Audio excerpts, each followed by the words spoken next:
so we're in the middle of deep in the middle of the White Mountains, and I ran across this. This is, what is it called, Roger?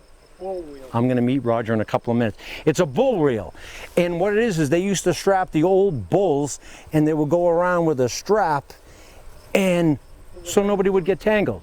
I'm going to come over here because I have the privilege and the honor to meet Roger.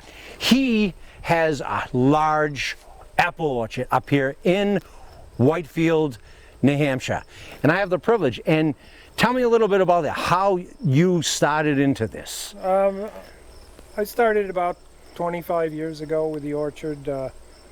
Originally had the property, didn't really know what I was going to do with it. I cleared some land, and being a carpenter most of my life, He wanted to keep busy, you told me. keep busy, so I thought, well, we'll put something in here, and you really didn't think, well, we can raise cows or beef. There wasn't enough room, and you know, so I thought, well, let's put some apple trees in.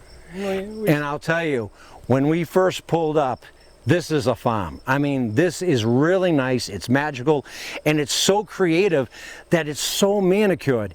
And I was talking to Roger briefly, and his wife as well.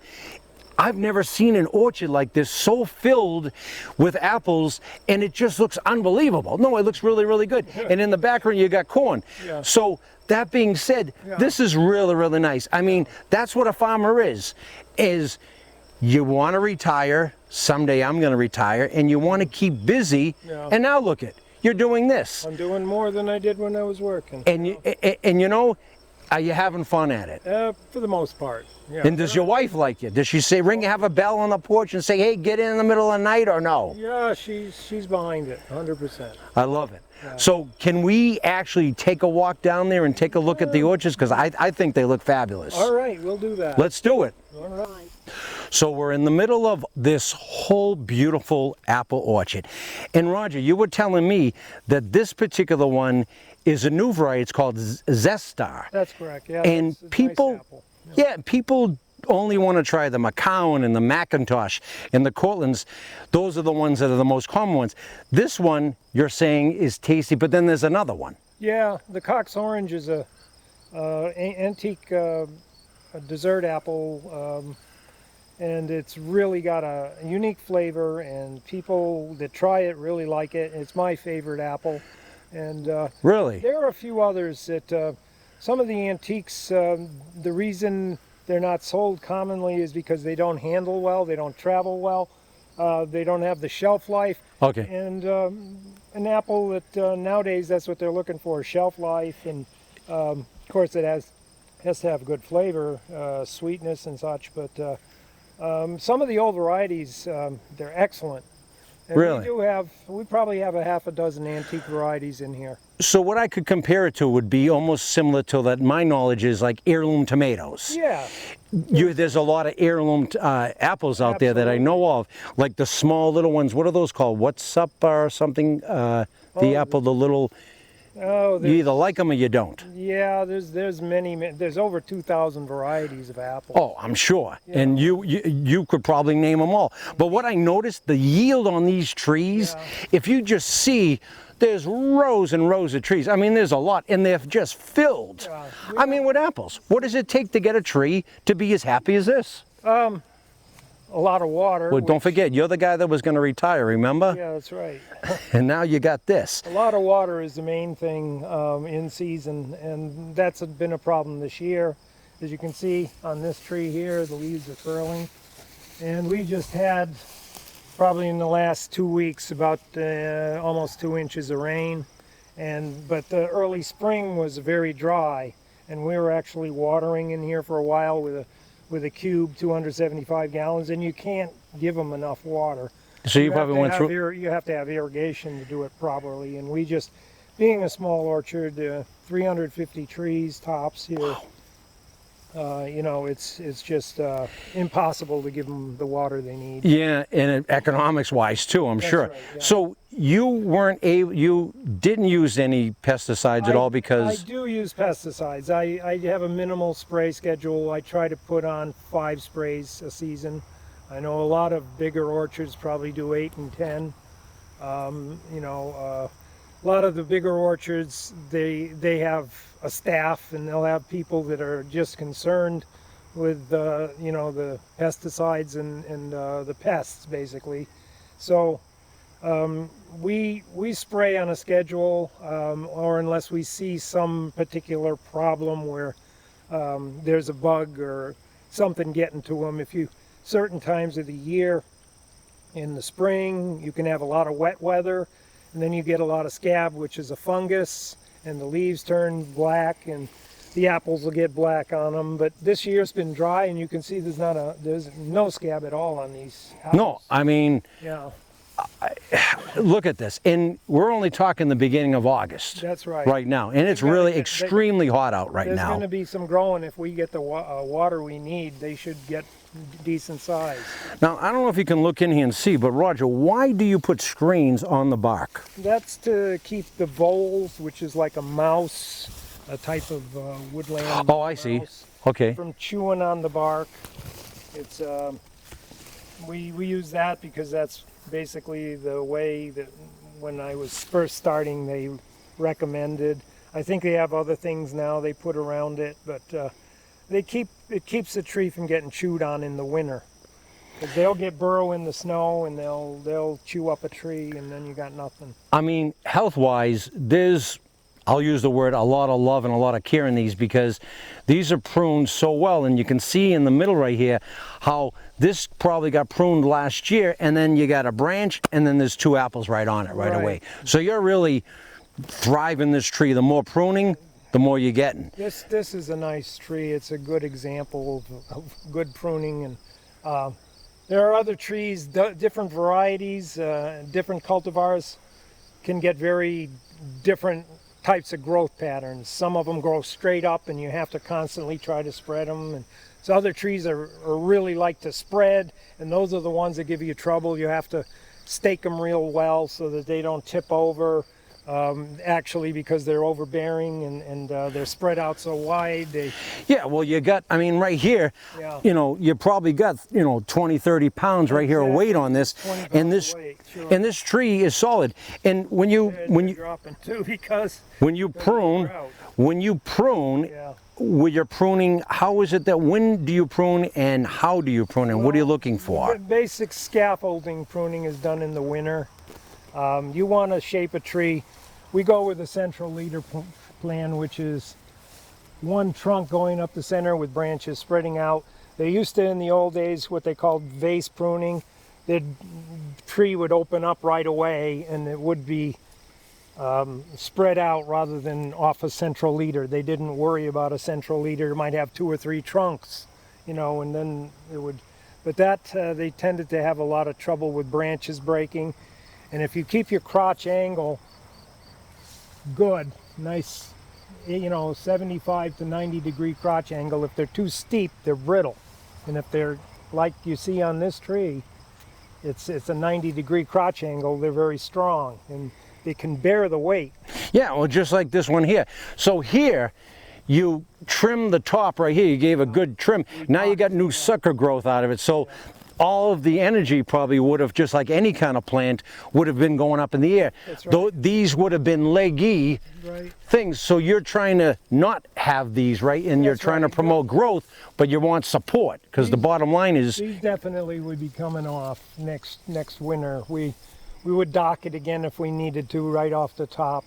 You let them grow to a certain height, and these are all semi-dwarf trees, 90% of them, and they only grow about, if you let them get crazy, they'll go up 15 feet.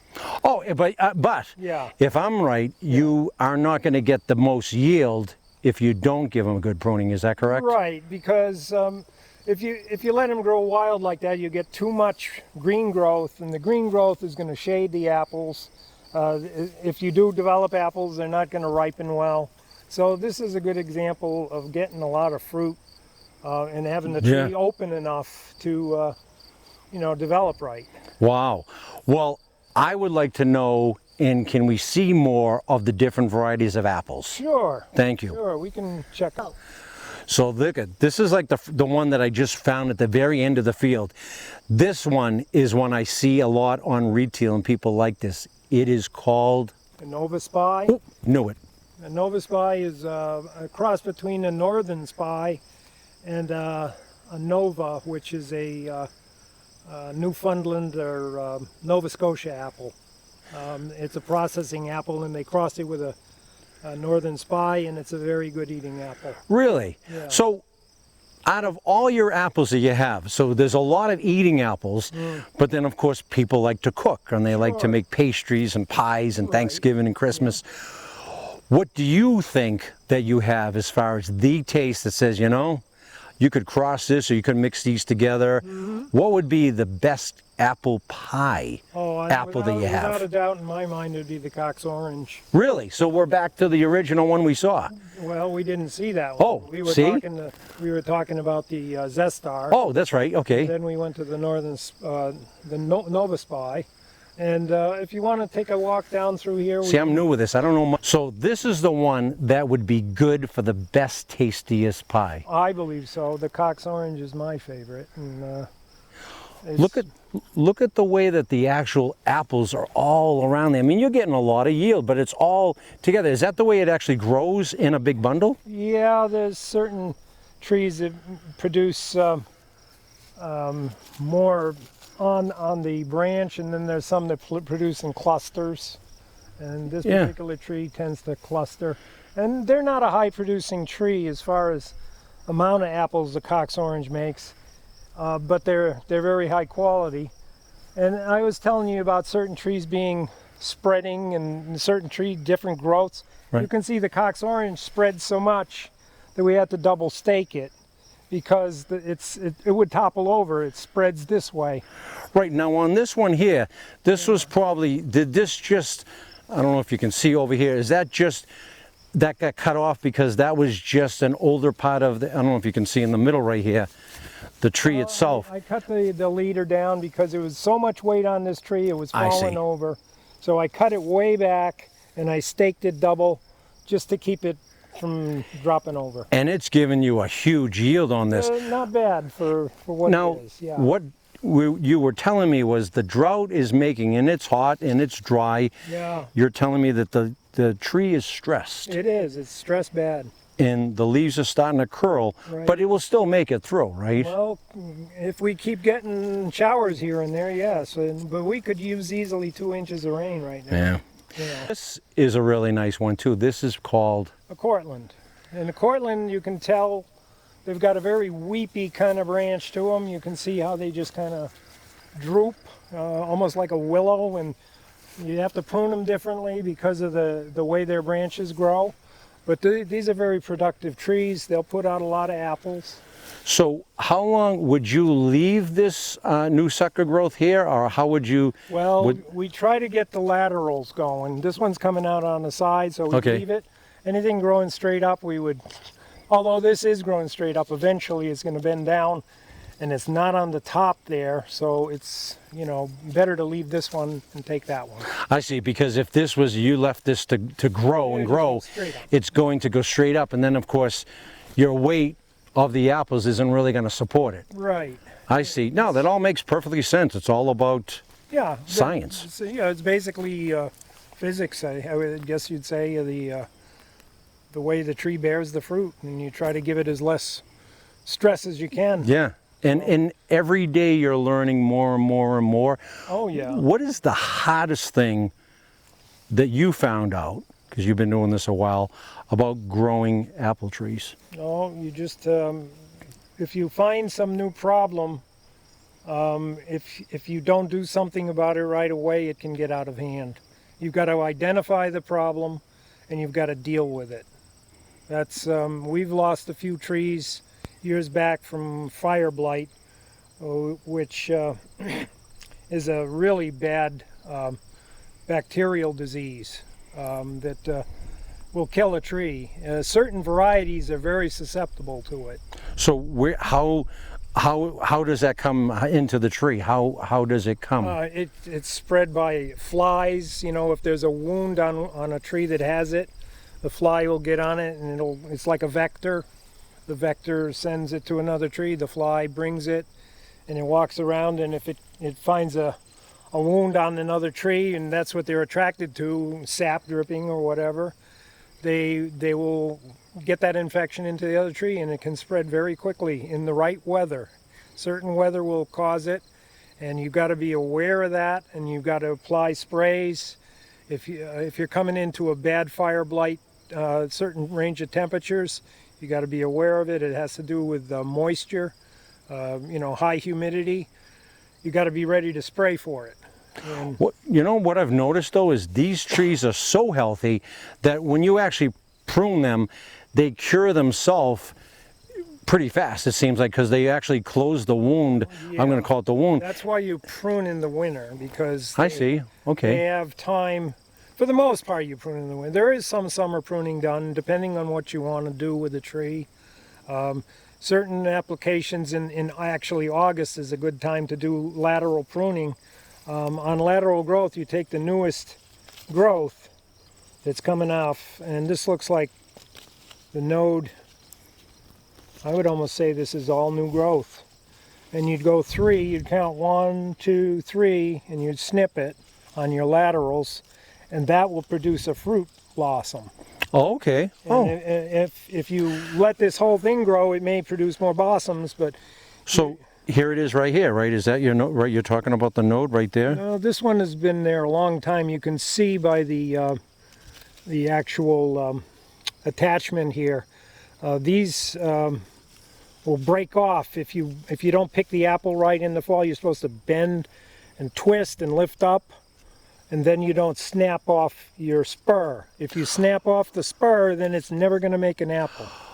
Really? So, okay, so there's one way only Well, yeah, I to mean, pick a tree the right way. exactly. If you have a bunch of people that like pick your own, you're going to get some damage because they'll break the spurs. And this is a good long spur. It started here. You can see there's like 4 or 5 I don't know if you can apples. see that, yeah. 1, 2, 3, 4. There's been at least 4 apples on that. Oh, one. now I see it. Okay, yeah, you can see actually the lighter bark. Yes. Okay, and then the darker one is the actual older part of the branch.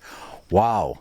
Yeah. That is really that's kind of cool. Some places is really obvious where the spurs are extra long, and when they get that long, sooner or later they're going to break anyway. And that's why you do some August pruning, like I was talking about before. You come up the first 3 nodes on new growth and you cut it, and those will produce, those 3 that you left are going to start producing flowers.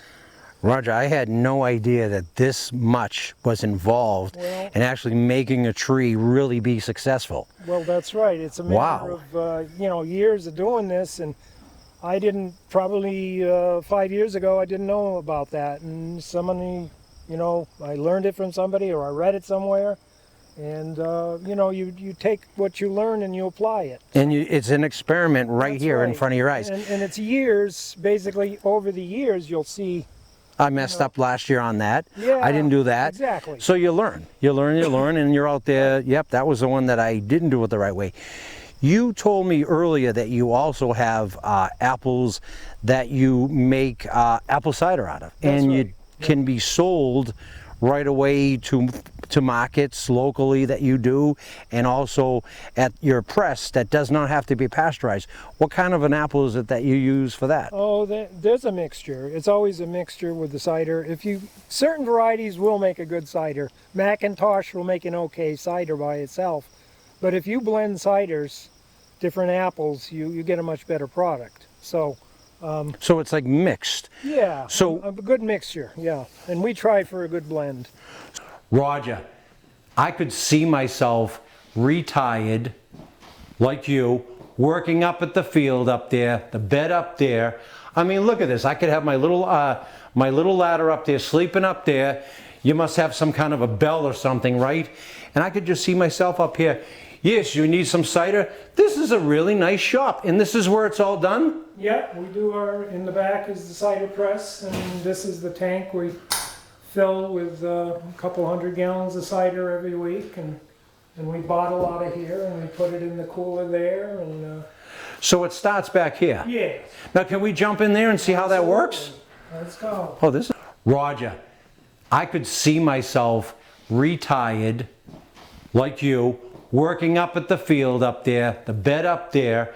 I mean, look at this. I could have my little ladder up there, sleeping up there. You must have some kind of a bell or something, right? And I could just see myself up here.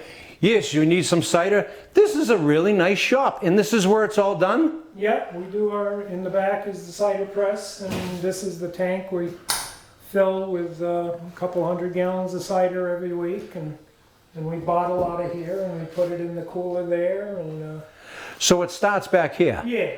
Now, can we jump in there and see how that works?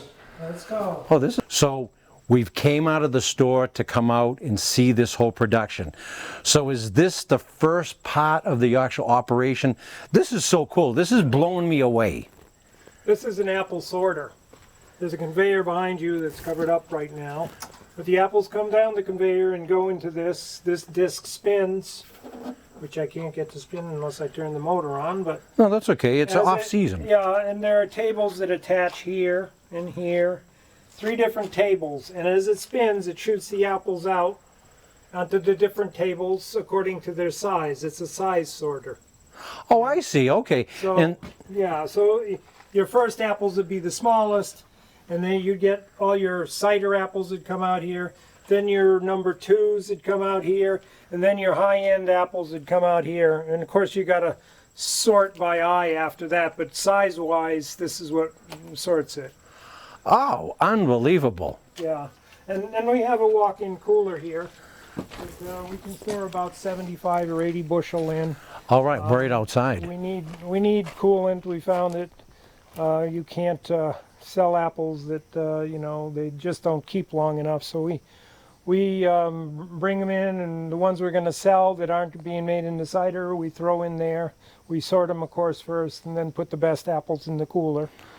Wow. And, then they go into the press room here. After they've gone through the sorter, then we'll bring them over here, the ones that are going to be made into cider, and they'll go through the washer. This machine, it's got a conveyor, it takes it in. There's brushes inside. You can come closer if you want.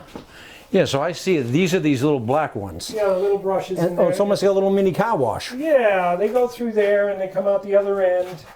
And when they come out the other end, they dump into a hopper here and they go up this conveyor. And this Oh, is wow. this is what's called a Sanifeed, this machine here. It's a grinder, and it's actually a pump at the bottom. So when you grind the apples in the Sanifeed, you pump it through a hose, and you build your cheeses here. I'll just show you how you make a cheese. Let me get these buckets out of here. The cheese is built on these carts.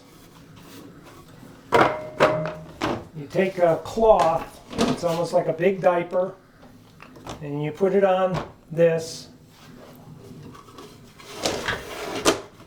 Then you put this on first, and then you put the diaper on this. And this makes like a pocket for your apple pumice to go into.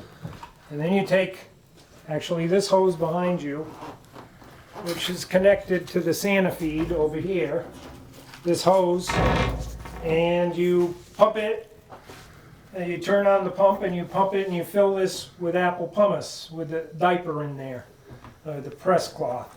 Then you fold the press cloth over, you remove the frame, which is makes like a pillow there. Then you stack another one on top. And you put this back. And you go 10 high.